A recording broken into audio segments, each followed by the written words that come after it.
Emotional to not have it ready yet, but we're going live. Going live. We are going. All right. I think we're there. Where are you? I got a little different. You're here? You're here. So, just want to jump on here. Had to stop the shop for a second. Drop off some scrap metal. Gotta look for some good old. You guys ever notice with the weather seal? They got like there's like two different kinds out there. I think Clopay. Some of those seasoned vets probably know, but the Clopay is the one that's got just a little bit more narrow of a T. And it's annoying because can't they just have one standard T out there? Oh, it just irritates me. Anywho, so I just made a video earlier today for Colton, and I'm gonna post that. I'm doing a little editing to it. Doesn't like some water.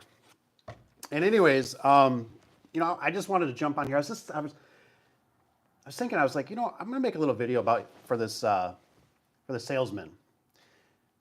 And it took me so many times.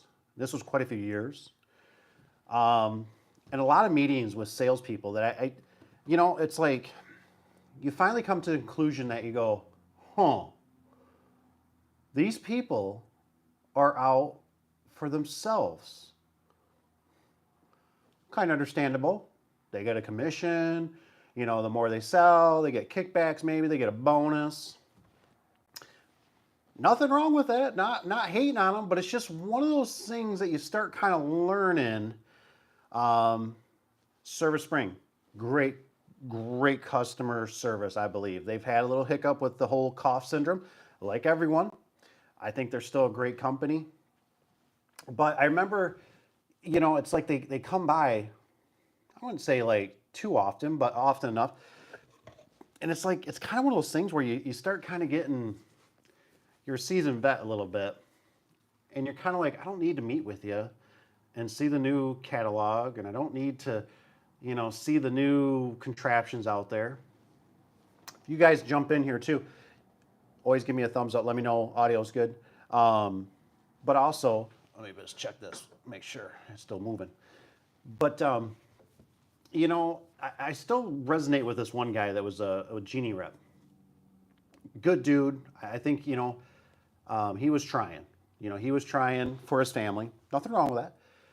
But I remember it was like, you ready to buy a skid yet? You ready to buy a skid yet? And all I kept was concerned about was I was thinking, sell me a good product.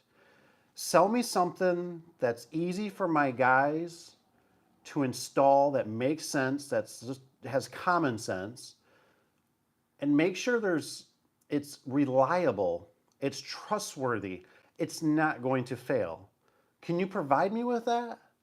Because, I still remember back when this was quite a few years back when Genie, we were doing them through Lowe's, and I remember we always called it the red light of death. And what would happen that thing would freak out, this is on the residential ones, and I think we get 2 red lights, and it would just like lock into it, and it would not get out of it. And we call tech support, and they're like, oh, you need a new circuit board, blah, blah, blah. It's like, well, man, it's like this thing's brand new. Like, we need a new circuit board? Well, how are we supposed to do this? We didn't bring an extra opener. And I just, it gets frustrating sometimes in those situations. So, a little tip, you might want to consider bringing two garage door openers. It's just something to think about, because I'm sure, LiftMaster's had it. I've had some with Lanier. I don't remember too many, but the Genies were pretty raunchy sometimes, And and the guys tell me, we only got like a 1% failure rate. Just giving me these statistics that where it's kind of like one of those things where you want to be like, hey, have you ever installed garage door openers? Because I don't get the impression that maybe you have like 1, 2, or 3 for a buddy, but I don't think you've done hundreds. And I've done hundreds, and it's like, and so it just gets to be kind of weird about it. Another thing I'd like to know too is from you guys is that do you guys, for me, I've never been the type where I've really pushed it for the customer. Not to say you shouldn't or you can't. It's just it depends on the level, right? For us, that's just not really our gig to program like the home link, and well, we'll do it in the cars and that to some degree. But like when you're doing like the integrated Wi-Fi and stuff like that, and you got to go in the house and like or security cameras, yeah, we it's like kind of like here's the manual. If you have any questions, call LiftMaster, call Genie, because I don't know. I'm just not a big fan of the whole. I'm trying to see if I can see chats on this thing or not. Let's do something like that. But what I'm getting at is that, you don't. I don't like going to people's houses. You know what I mean? It's kind of one of those things. You got to make sure you got. You take your shoes off. Most time we're wearing boots. You gotta bring the little footsie things so you can, you don't get dirt in the house. You gotta find the there's just certain things. There's like certain layers that's like, yeah, that's just not our department. You kind of need your, son-in-law or whoever, the grandchild to come over and kind of play around with us a little bit, because it's a different animal. And so, and then I'm not even sure. I think it's LiftMaster. I thought they were actually making it where you have to. I think you have to pay a monthly fee, and that's kind of. I get it. And that's the thing is I've noticed over the years with garage doors, a lot of places are everything's trying to get you into a subscription. You know what I mean? They're trying to get another $1 a month. It's only $1 a month, yeah. But the problem is when you do 50 other services that are $1 a month, well, that's $50, and you always got that thing kind of sucking on you, draining your account. I remember this big. I could see it in this vendor. This is kind of off on another subject here, but we were at an IDA show, and I remember this guy. He's big, right? He's big in my area, huge LiftMaster guy. And I remember when we're. It's kind of funny when you go to these and you get invited to these. I went down. I think I went down to Ohio, and it's a different animal. These people are down there, and then you kind of got the show, and then you got the after hours, right? And it's the partying. Everybody's drinking, and it's like it's kind of, and I could see it in the other gentleman's eyes that it was like. He was like, I'm kind of like, because I see him down there, I was like, hey, wasn't expecting to see you, and I could tell he was like, I'm over this. Like, I've done this for years. This is always, and it's like, even with the salespeople, they're kind of, they're everything's hyped up, and they're sitting there and they're talking to you, and they're like, oh, hey, let me introduce you. I mean, it's kind of like good networking. It ain't horrible, but it's like, they're always like, let me give you my card. You really should give me a call. I'll hook you up. You want to buy some? I can give you sale price today, right now. I remember I ordered one, and I kind of screwed myself because I remember I ordered a skid, and I ended up I ordered a skid through that vendor that was a big LiftMaster guy, and I forget. I think he could do linear, right? And we were kind of like, he's like, yeah, I can get you, And this guy's like, come on. He's like, well. I was like, sure, if you want to get a skid of them, I'll try them. Well, what I didn't realize is that when he got the skid of a skid of commercial openers, I didn't realize it was like, you're going to take them all. Like, I kind of thought it was like, no. Like, if you want to buy a skid, I'll try some and see if I like them, like to help this other sales guy. No. That didn't, all of a sudden it's like, yeah, I'm going to get a couple, and he's like, I show up one day and he goes, when are you coming back to get the rest? I said, come back to get the rest? I said, I wasn't really planning on that. Now, mind you, I mean, this was like, gosh, I don't know, the commercial ones, it was probably upwards in somewhere of $3,000 to $4,000. I'm like, and talk about the conversation with the wife, like, yeah, like, remember how I kind of like, and she's like, you got to order, you need to take the skit. I'm like, yeah, I don't really want to make him mad. Like, I mean, I kind of said I'd commit to him, but I wasn't like thinking a whole skid.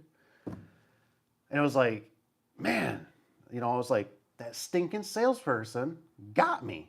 You know what I mean? Because now they sold it, right? They weren't the semi truck driver, they weren't the forklift driver, they're not the end consumer. I'm the guy that got kind of shafted with it. It's just kind of one of those gray areas. So it kind of put a bad taste in my mouth. It wasn't the end of the world. We ended up using them, but it's just one of those things that it's like, there's always this, hey, have you tried out this new thing? I've mentioned this before in the other ones. Some of the seasoned vets, they've done the iDrive. And the iDrive with the torsion, the torque master tube, I remember the guy coming in and he's like setting the box down and he's like, this is the newest, greatest thing. This is going to be so revolutionary. And I'm just like sitting there with little puppy dog eyes. Oh, yeah? Oh, really? That's going to be really cool. And I remember we ended up using them and they were the biggest piles of junk I've ever seen or ever used. And I was like, they're like, so when are you going to buy some more? And I'm like, I don't want those ever again. I'm like, we're going back to LiftMaster. We're never going with these stinking Wayne Dalton dry drives. These things are junk. Well, we got this conversion kit. You can put it on a standard, and I don't even care. It's stupid. It's stupid. The little and it would raise up the arm. You remember that? You guys, some of you guys probably remember the little noise make It always made a little like, what's that noise? What's that? Pretty crazy. I don't know if I can see. You guys should type 1 just so I can see. I got this thing set up a little bit different, and so I just don't know if I can see any chats. Hide all. I don't want to hide you guys's. So, but anyways, I'm out here. I just jumped on here real quick. Nothing major. Just come to say hello. See how everybody's doing. See how the economy's doing. See if anybody's like, hey, economy's strong, man. Let's just say here. Just got my fire door. Oh, what the heck? It fades away. I want to see the message. Oh, Steel Kurt. Other week. Just got my fire door and wow, that's awesome. That's awesome. Paul, was that like it? This thing is being weird. It just fades away on me. With that fire door, did you get like are you certified or you just actually installed one? That's what I'm kind of wondering. Fire doors are pretty good. They're a different animal. There's no doubt about that. Just don't mind me. I'm sitting here making a few changes on this. That's really weird because they really get messed up when you turn your phone the other way. That's why it says we recommend you go vertical, not horizontal. What is a fire? Just pass the test. Oh, okay. Do a drop. Gotcha. Well, that's cool, man. Fire doors are. I don't think you can go wrong with fire doors, honestly. There's a lot of things you can do with them. I'm not really sure how, over the years, it's like we kind of got grandfathered into them. I don't know how, but we deal with them quite a bit, and we got some customers with fire doors that really stink. I mean, we're talking. I remember there's one here at a commercial place. It's probably 16 by 20 tall or something like that. It's huge. And it's got this huge dumbbell on it. I mean, this thing's like from 1960 or something. I don't know. We always fail it. They never do nothing about it. We always fail it. We're like, yeah, we're not. That thing comes down. It probably ain't ever going back up. So it always gets failed. But it's, at one time I thought about almost going exclusively fire doors in a sense because it's one of those things that there's not a lot of competition in it to a degree. But the thing that I kind of found out with fire doors was when it comes to fire doors, there's a lot of liability. You know what I mean? Like you could be on the 5 o'clock news. So you got to be real thorough about it. You got to be honest about it. you know, you got to have good documentation of it. You got to have the doors got to be numbered and labeled and tagged and all that kind of stuff. So that way, if something does happen, we literally had a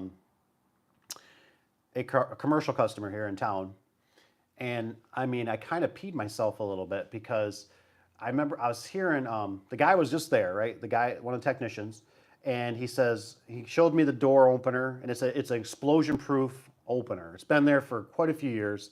It's really a nightmare job because like the motor's here, and there's a box over here, and it's got these. I mean, it's just like it's to that point where it's that age where like even LiftMaster, when you call them, they're like, yeah, you need to replace that. Like, we don't know. We've lost the paperwork over that over the years, and we were dealing with Cooksons and this and that. You know, it's like so you're like always on your own. Well, anyways, he was looking for a part, and I told him, I said, I think I got that part from Granger, you know, if I remember last time. So anyways, he's messing with it, whatever. Well, come to find out, like 2 days later, I mean, all of a sudden, you know, you kind of Facebook, whatever, something was going on. All of a sudden, there is a huge lockdown over there. They got a chemical spill, and I'm like, oh my gosh, you know, oh my gosh, what did he do? What did he do? You know, and I'm like, wait, it's a chemical spill. That's not him. That's not him. Nope. Check my pulse. No, that's not him. That's not him. That chemical spill. That was somebody else. Oh my gosh.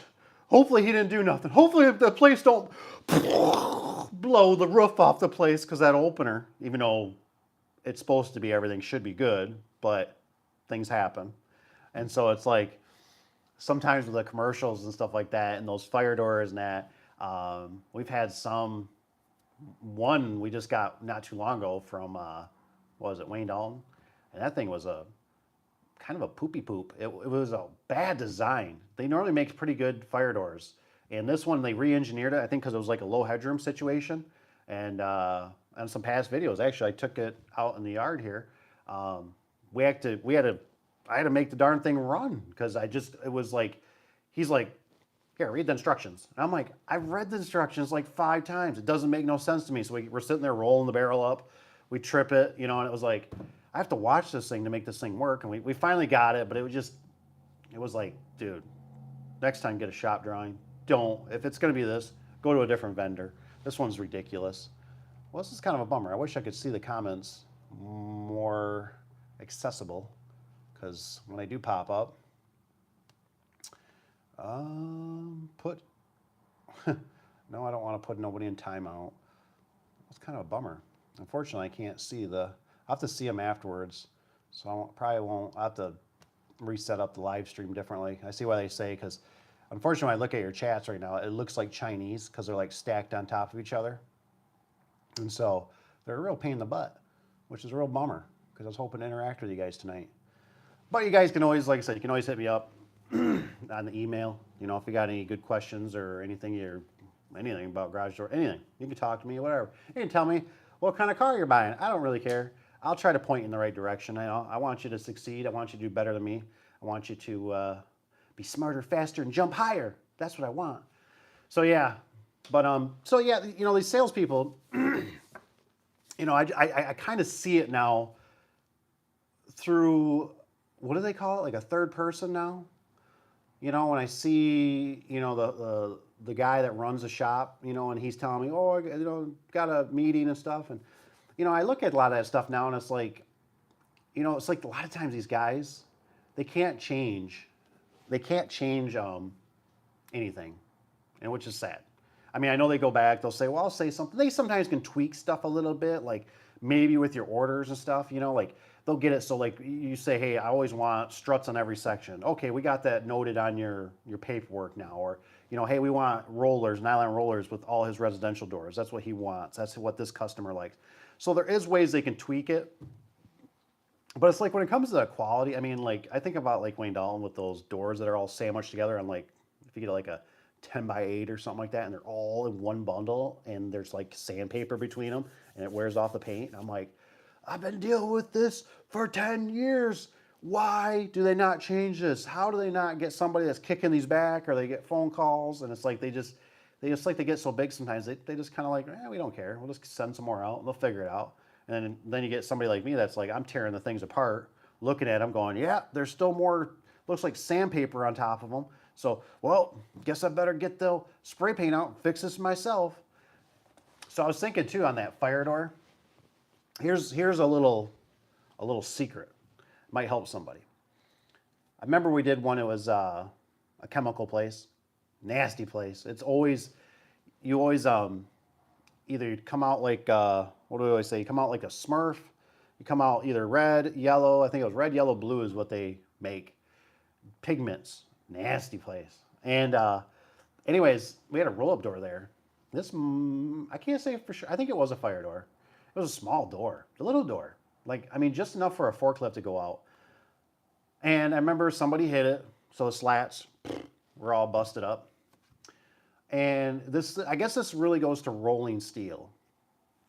One thing I learned when it comes to rolling steel, there's not a lot, but there is a lot. There's a lot of manufacturers of them, right? There's Cornell, there's Wayne Dalton, there's, they got, there's just a list of them. And I remember we were like, okay, so I thought I was doing the right thing, right? I thought, all right, I know how this is going to go.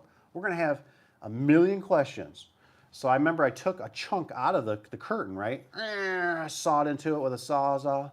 I took a chunk with me. I'm like, hey, I got you. So I went back and I talked to the first one, right? I'm like, because the door is just, there's no labels on it. It's dirty, it's old, it's got pigments all over. I mean, there's like no marks on this thing. And maybe I did get the bottom bar or the bottom bar was gone. I can't remember. So I'm like trying to line this thing up, right? And I'm going back to different vendors. I mean, this thing is taking hours and hours out of my life. And I remember I took this thing and I'm like, I finally found somebody that was close, right? I think maybe it was like through Service Spring or something. They're showing me like, or it could have been Wayne Dalton, it could have been Clopay. I can't remember. And they're showing me and I'm like, yeah, I think that's the one. I think that's the one. And I think I got to the point where I actually I sent it to them and I'm like, and they called me up. They say, yeah, we're sure this is ours. I mean, it's pretty close. And I mean, we're like 99% sure this is going to work, right? So we get it coming. We have to order this door a certain, 4 foot tall by 6 foot wide, whatever, this curtain. And I remember the guy that's doing it for me, he installs that darn thing. I remember that stinking thing didn't fit, and it didn't fit in the grooves right, and it would make buckling noises. I mean, it was never right. And I thought, I was so irritated with myself because I kept thinking, what the hell did I do wrong? I mean, I took a chunk out of this thing. I evaluated this thing. I thought I found the right manufacturer of it, but it was almost because the sections were a little bit bigger in that curtain. So here's the thing, what I've learned. The long story short is, most of the time, either one, go with a whole new curtain. Two, just completely replace the whole damn thing.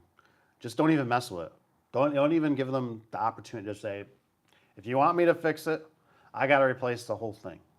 And you know what's the beautiful thing about replacing the whole thing? Everything's up to snuff. It comes from the manufacturer. You got no excuse. So when you got to call the manufacturer and go, hey, we got a problem here. What you did, it ain't right. It ain't working. And they go, oh, well, you go, no. It's not right. It's not right. What you've sent me is not right. It's not working. And well, they can't have no excuse, right? They can't, well, it's because it's 10 years old. What do you expect? No. I just got this 2 weeks ago on the semi from you guys. It's brand new. It's not working. So here I'll bring it back on a little bit. I think my first lesson was a place that used to make furniture, a big commercial place. I don't think it's going to hurt to say it was Herman Miller. Office chairs and all that kind of stuff. And I remember we had a rolling steel door there. And I remember my first thing, I believe this wasn't a fire door, but it was an exterior door. And I remember it broke a spring. And one thing that really is stinky about roll-up doors, especially got an opener and stuff on them, is it's hard to diagnose them. You know what I mean? If they've been running so many years, more than likely it's a broken spring if all of a sudden something's going goofy. The chain's jumping, the opener's working extremely hard. But I used to have that mindset that I used to go, oh, it must have lost spring tension, So you start winding it. Oh, I feel the spring on there. The spring's fine. You start winding it up some more. It seems like it's getting better. Maybe 4 or 6 more turns. We're going to be there. Oh, what I didn't realize was that there's a secondary spring in there, right? So you're winding up that secondary spring more, which is doing it. And of course, you try to run the door by hand. You take the chain off. You run it by the opener. And it's like, it's working good. Or sometimes what would happen is I remember you'd start winding that spring up, right? And be like, yeah, we're going to be out of here in no time. Boom! What the hell was that? Did I just poop myself? Still got my face, finger? What happened? Holy crap, I think the spring blew. There's nothing now, right? So now you got nothing. So I remember this door, we took the barrel. This was my first experience with them, with rolling steel. Took that barrel out. I remember I cut it open, I gutted it, right? It's all full of grease and stuff. I mean, it's a freaking mess. And found the stuff, right? Now it's like, well, this is great. Where do I get the springs? Where do I find the springs for this thing? So I literally, I mean, I've spent so much time on this, measuring, putting calipers on there. You got to clean it off. You got to get the perfect. Now, when you measure the spring, do you measure, end to end with the hook, or do you measure just the spring? Do you measure, like I got to get this thing?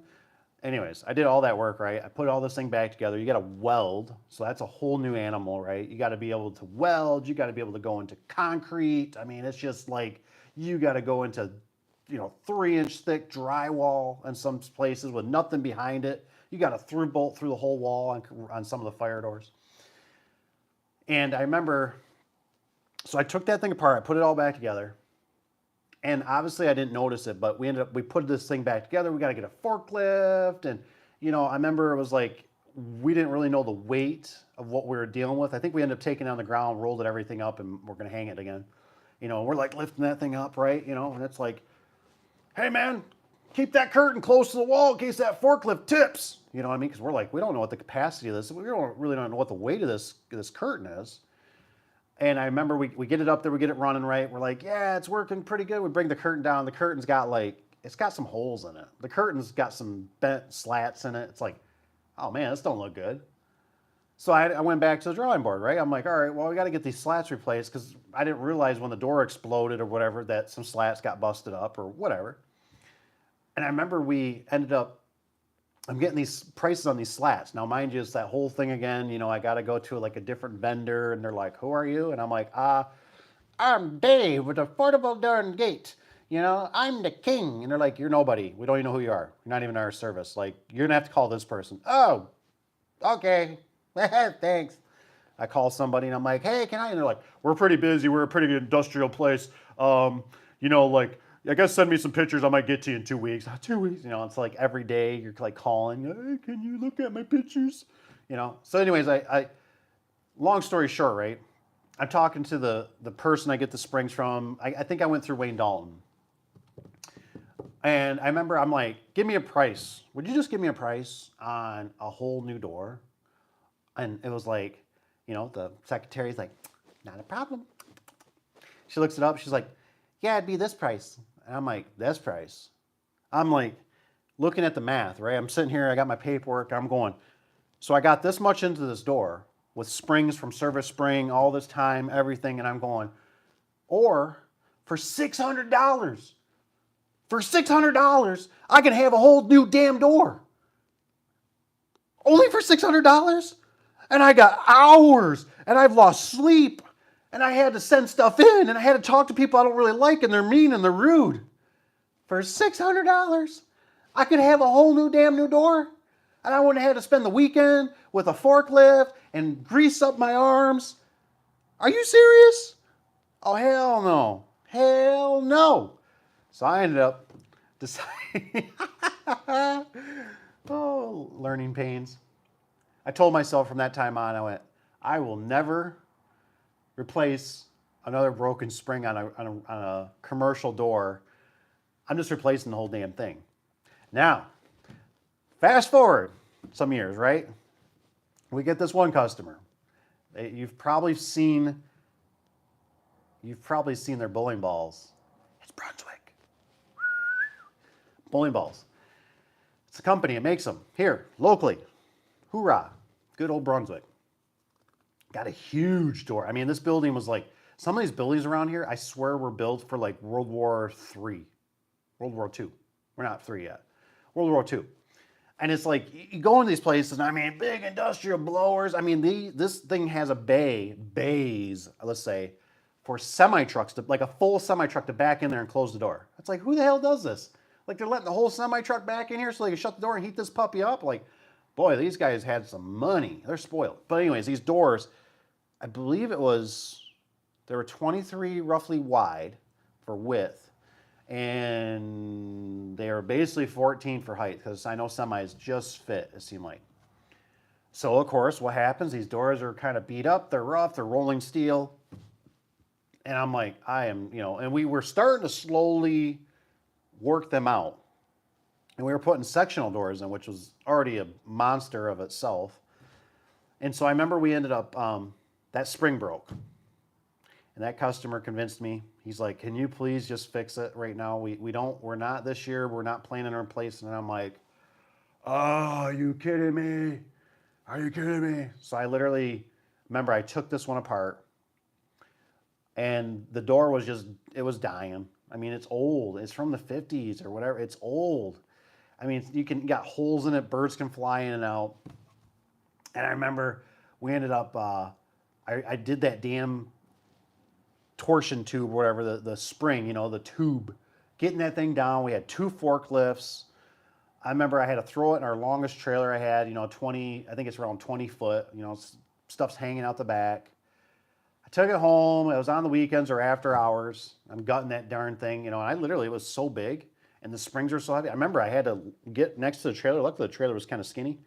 I literally had to fork all the shaft and the guts out of that thing, because I cut the cap off the end, and I'm like, I can't do this. Like, I can't lift this, man.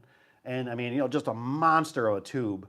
So I hooked the forklift, and I'm just, I'm wiggling it out by myself. I finally got everything out of it. Ordered the springs. I was a little more seasoned, so I knew what to do and how to order them.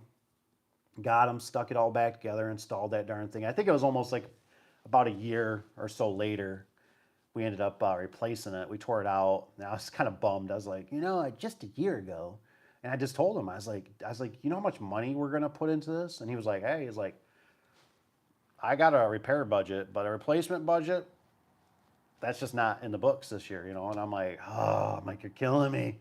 And so here's something, a little sauce for you guys. Something you might not know. And sometimes it's true, sometimes it's not. I had take a water break. I don't get those commercials like those big wigs. And so my business partner years ago, was always replace. You know what I mean? It's like he had no concept of, out of my pocket. You know what I mean? It was just like, it's not working, replace it. Well, this Ken guy finally told me one time, an old guy, I really respected him. He worked for a DPW. And I remember we had this opener, it's a gnarly opener. It's it was an old Osco opener, commercial. And I remember we had, just wires hanging on it. It's been worked on, 100 times over the years, And it's got the dual belts, outside pulley stuff. And I remember something was wrong with it. And it was just like one of those moments where, like, we told him as Ken, and it's like, Ken, we really should replace this opener. And I remember this was with my light bulb moment in business. And he told me, he goes, well, Dave, he goes, I'm going to tell you how this works. He goes, if I replace that opener, I got to have 3 bids. He goes, if you repair that opener, I basically have an open checkbook. What? So think about that for you young guys that are getting into this. If you replace it, I got to get 3 bids. If you repair it, it's an open checkbook. Okay, well, we're charging back then roughly, about $65 an hour. So if this thing takes us 5 hours, we get paid the, 65 and we're making probably more money than, I was looking for something, we're making more money than we would be if we were to replace it. Because if we replace it, we know how this is going to work. We're going to have our bid and two of our competition in here, and our competition is going to want this account, so they're going to lowball this thing, because that's how it goes. That's how it always goes, and that's what's kind of dirty about the garage door business, and sometimes why it's like you think you got a certain account and you're doing really good, but that stuff can all go pee in the wind.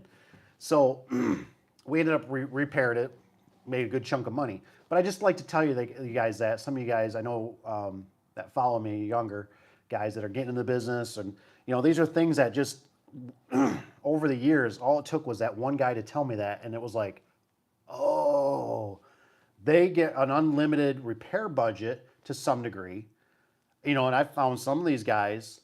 I've heard some of these guys tell me they get up to like $5,000. You know what I mean? So it's like I've had it before where like I knew that.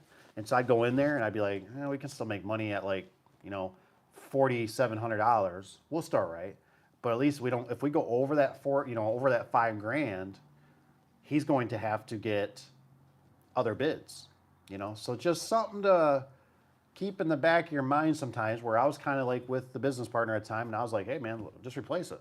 Why would you fix this old piece of crap? We could put a brand new one in here. It's going to be shiny and new and more efficient, and it's going to be new circuit boards, and it's going to run. And boy, was I wrong about that, because over the years, the business, sadly, can really beat you up. I don't say that very lightly, because it's like, if you think about it, I've thought about this.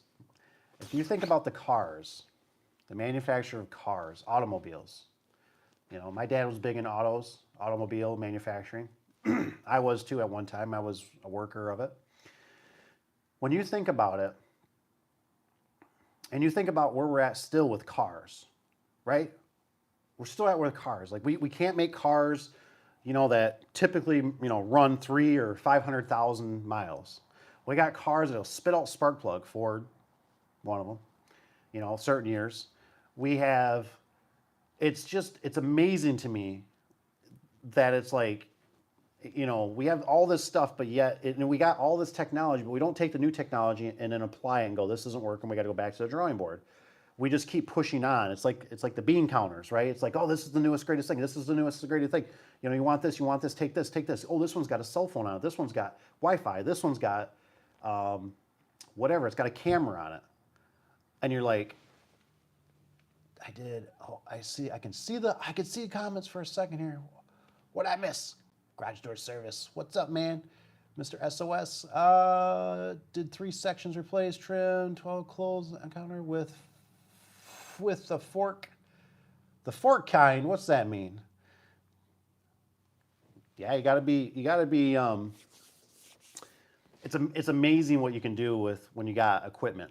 When we go to some of these commercial places, and I'm like, oh yeah. I'm like, there's a forklift sitting right there. Hey, can we use that forklift? Yeah, you can use it. Oh, yeah, baby. We're in the business. So that stuff comes in real nice. But no, I just couldn't believe, I don't remember where I let off on that, where I was going with that. But it's just amazing to me over the years, the technology of stuff has not sometimes advanced into the it's almost like what I've seen with the garage door business, this industry sometimes, is like we're getting to be so technology based, and that's so cool. And there is times that stuff is great. That's awesome. But it's like sometimes we fall short on making the door run. You know what I mean? Like they have the failures, or it's so like I remember this gate operator I did not too long ago. It was DC, and I thought I was doing the right thing. I thought, and I said, hey, I asked the customer, I said, do you have a lot of power outages? And she's like, yeah, we do. So I'm like, okay, well, I'm going to go with this DC motor, and it has battery backup. And for whatever reason, what I found out with that job was that DC motors aren't as strong as AC motors. And this thing would have glitch after glitch. And we'd get a snowstorm, it would freak out. And I finally talked to the vendor about it. I'm like, why am I having all these problems? And they said, well, DCs are kind of, they work, but this, and I'm like, I just need this darn thing to open and close without having these weird, and then I remember the power go out and she still had an issue. And I was like, how is this happening? Like, I don't know. I just get weird about that stuff. That's just me. That's just me. So, anywho, yeah, I don't know. I don't know sometimes. But anywho, I think I'm going to jump off here shortly unless you guys got any questions for me. So I'm still curious what Paul was saying about he did the 3 sections there. That's kind of interesting. That 12 by 14 closed encounter with the fork. Yeah. Like I said, I apologize because the comments, I flipped the camera this time and this way ain't going to happen again because I can't, the comments don't come through that good. They stink. So, but yeah, I don't know what I can share any more with you about those salesmen or the rolling steel doors. I've had some crazy experiences with them. I remember this one time. I'm thinking about this was something that maybe you take this idea and run with it.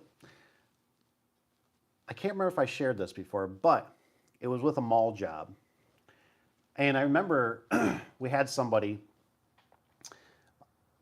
They called us in. It was for Yonkers. I don't know if Yonkers is even around. I know they're closed here, but I don't know if they're nationwide closed. Anyways, they need a new door, and this guy called me out of the blue. Just a real cool old cat. So I go there and look at it. This thing is like 30 by 9 foot tall. It's a really weird size. It's a rolling curtain that's between the mall and Yonkers on the outside of the mall type thing. They're joined, whatever. It's a mall. You know what I'm talking about. So I'm talking to the guy, right? And I'm really like, I'm like a fish out of water. I'm like, I don't really know what I'm doing. And this guy's like, yeah, he goes, we got to get, 3 prices, blah, blah, blah. He says, we've already had somebody else here. And I'm like, oh, cool. Okay. So I finally got up the nerve. And I'm like, hey, what'd the other guys charge? If you don't mind me asking. And he's like, well, they were basically at 40 grand? Dang. Now, mind you, this was, gosh, this had to be like 12 or 15 years ago. And I'm thinking, well, they gotta cut this out. They gotta cut this drywall out. They gotta do repair. There's some lighting in here. There's a bulkhead. And I'm thinking, well, it might be about right because I don't know what the prices are yet. And so I remember I went back to the vendor and I priced out this door, right? And I remember she comes back. It's like 16 grand or something, maybe 17. I'm like, holy crap. I'm like, this door's really cheap. I'm like, what am I missing? So I think I went back like 2 or 3 times and I was super nervous. Didn't know what I was doing. You know what I mean? Like I knew I could get through it, but I'm not a drywaller. I'm not an electrician. I mean, there was a natural gas line that was up in the header there. I mean, there's a lot to take on here. And then the track and everything is recessed in the wall to be flush. And I thought, I don't know how I'm gonna shim this thing out, to fur it out to make it right. I'm like, I don't even want to, like, I'm not doing it that way. Like mine's gonna go on the face of this. This is the way it's gonna work. So I got adjustment. And so I start going back there 2 or 3 times. I remember I brought my laser. I might have had it or bought a laser, right? And I'm shooting this laser. And this laser, I'm so thankful I didn't trust this laser. It had a weird setting on it, and I don't think I had it set right. It was over the top. It was a Johnson laser. It was junk. I've had it for years. It finally died. I was so happy to throw it away. Anyways, I measure this thing. It's got different measurements, right? It's almost like 3 inches off the walls. So I'm like, what the heck size do I order this door? So I finally narrowed it down to what I'm going to do, how I'm going to get it. So I'm real thankful I did that. And I remember this door. It turned into it was a huge money maker. So what my point is, if you ever do like mall jobs and stuff, you could make I was like, if I did like 3 or 4 of these a year, I could probably like take the rest of the year off because there's just so much profit in this thing. But the stress, holy moly, was the stress huge. So now I got to make sure I got a drywall guy that's going to do the job. Now, mind you, of course, right? Because it's the mall. Everything's got to be done after hours or on the weekend. And it can't be during work hours. Okay, fine. So I remember I had to order, I think I ordered 2 rented, 2 forklifts, natural gas ones, I think, or they were propane. And I because I didn't want because the whole mall's got carpet in it. So we ordered these, these forklifts, and I got the manpower kind of all set up. I got the drywall guy, I got the electrician, I got a construction guy, that can, like a framer. And I remember this job, we started it, right, and it really stank, because I remember, I wish I still had pictures. Maybe if I dig really hard in Google somewhere, I could find them one day. But I got this door, right? I remember it getting delivered. It got delivered basically to my house on the street. Now, I had one forklift, right? One forklift couldn't even take this thing off. It was like, it was tilting and everything. And I remember I had to go over to the neighbors, which there's an industrial place across the street. And I'm like, hey, can I borrow your forklift? And they're like, oh, go ahead, take it. I'm like, thank you, thank you. So I took this thing off with 2 forklifts. We finally get this thing shimmied around in my yard somewhere. I mean, this thing's massive. I mean, people coming down the road. I mean, my neighbors are calling me like, what in the hell's in your yard? You know what I mean? That's not going to stay there permanently, is it? And I'm like, no. So anyways, we get this thing finally loaded onto our one trailer, long trailer I used. And I remember we take it over there. I darn near swiped a vehicle, turned in the corner because it stuck so far out of the trailer. And I had a guy behind me with the lights on, a flasher on top, I mean, to like block cars and stuff. And I mean, he had people honking at him. So we get this thing in the mall, which was we had carts. I remember we're pushing this thing through the mall. The carpet's all kind of acting funny. We didn't wreck nothing, but we're pushing this thing through the mall. We get it all set up. And I remember the last point of it, which was really horrible. We get that thing. We get the 2 forklifts, right? We're getting ready to boom this. We didn't have nothing to get it up in the cavity. So we're using the skid it came with. And we get that thing darn near all the way to the top. And all of a sudden, the skid breaks. Boom, man, it hits the skid, it hits the forks, the metal forks. And I'm like, oh my gosh, this did not happen. This $17,000 door, I just destroyed it. Because all in my mind, I'm thinking it's so long, and now with the impact, it just kinked the whole thing. It was a nightmare. Anyways, we didn't do too much damage, but we did do damage. And I remember I was so irritated because the guy outside, it started raining. He comes in, he's like, the torches aren't working. I can't cut up the other door. And I'm like, I'll be out there. I'll do it myself. You know what I mean? And I got other guys coming up. What do we do? I said, well, there 2 of you are construction guys. I said, I got a pickup truck full of 2x4s. Build something. I was being pretty rude. I ain't gonna lie. But I was under a lot of stress. Okay, And what was the really crummy part, and this is how the real world works. You anticipate something to work, right? And this guy threw a curve into me because it was like the whole Thanksgiving type, and it was supposed to be done on a Saturday, but they were having an extended sale or something going on, so we couldn't do it Saturday. But if we didn't get it done that Sunday, I forget what it was, it was Thanksgiving or Christmas, we had to wait like a whole nother 2 or 3 weeks before we could even attempt to get this thing. And it was like, oh my gosh, are you kidding me? Like, I do not want to sit on this door for another 2 or 3 weeks, out in the elements, in my yard, like, I want this thing gone. So I had to, because my theory was that if I do it on a Saturday, right, everybody's got Sunday to recoup. Because a lot of these guys that I'm recruiting have day jobs, you know what I mean? And so what happened, of course, well, we started doing the job. We ended up, things went sour. We got towards the end, we got it to run. That was the big thing. And I remember the guys were like, hey man, it looks like you're all set. Like you're good to go. We're gonna, I gotta go because I at least gotta go home and get 2 hours of sleep, or I gotta go home, I gotta get a shower, I gotta get my lunch pail ready. And I'm like, please don't leave. And guys are peeling off, and the drywall guy was coming in. He was gonna put a few hours in before they opened back up in the morning. But just things don't go planned sometimes. But it was a huge moneymaker. So it's just something that, you're talking about the fire doors. Hey, fire doors are good money too. Maybe you might want to entertain malls sometimes. We did a lot of repairs on them too.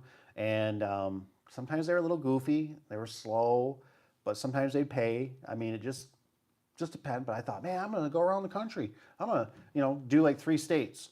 And if they need this, I'll do it. You're making, at the time I didn't know how to do it. I had a pad, I think when I came down to everything, I was up to like, with the drywall and everybody, all the subs, I was like at like 20 grand. And I'm like, well, I don't want to be a pig, and I don't want to be like, you said 40. I'll do it for 39,999. You know what I mean? Right? No, I came in at like, I don't know, it was like 32 or something, 34, you know, and I was like, we got a lot of padding here. Good money. So just something to think about. But anyway, I'm going to jump off here. I took enough of your guys' time. It's time to possibly go home and go to sleep. So I hope you guys have a wonderful rest of the evening. Take care out there. Keep your fingers. And we'll see you on the next one. Take care. Oh, remember, too, you can always email me. Now I got to shut this thing off. How do you turn this thing off? Just smash it?